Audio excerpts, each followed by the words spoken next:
So yesterday I read a post from Neil Strauss. He was talking about like when he was stuck, like a friend told him to think of himself as like Tarzan, where you're like holding on to the vine behind you and holding on to the vine in front of you, and you'd be stuck there forever. At some point you have to let go of the vine behind you in order to move forward.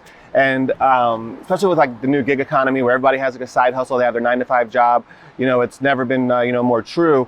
You can only work so hard and grind so much and have so many late nights working on your side hustle or in your business before you need that time, that 9-to-5 time, to get to that next level. But people don't really know like when to let go of their 9-to-5 job and go all in on their business. Or maybe you already have a business, but you have like a new project, but you're holding on to like an old revenue stream that's not growing, but it's like your bread and butter that's paying the bills, but you really want to put more effort into this new idea or this new strategy. When do we know when it's time to let go of the past, the thing that we've been holding on to, and move into the new thing? And to be honest, there really isn't a defined, a definite answer. The way that I look at it is like, what's the worst case scenario? Like, if what I'm letting go of, that goes away, and what I'm going into doesn't work out, like what's going to happen? And once I figure that out, and if I'm like, would I be okay if that worst case scenario were to happen?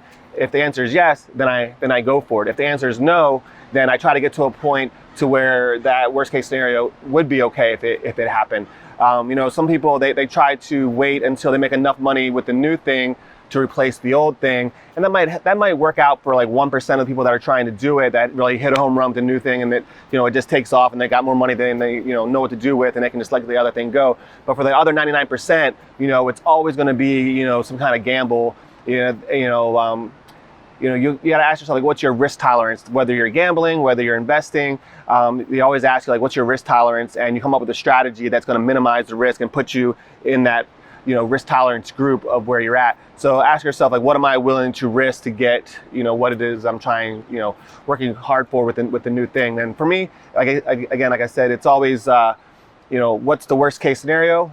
Would I be okay if that worst case scenario happened? If the answer is yes, then I move forward.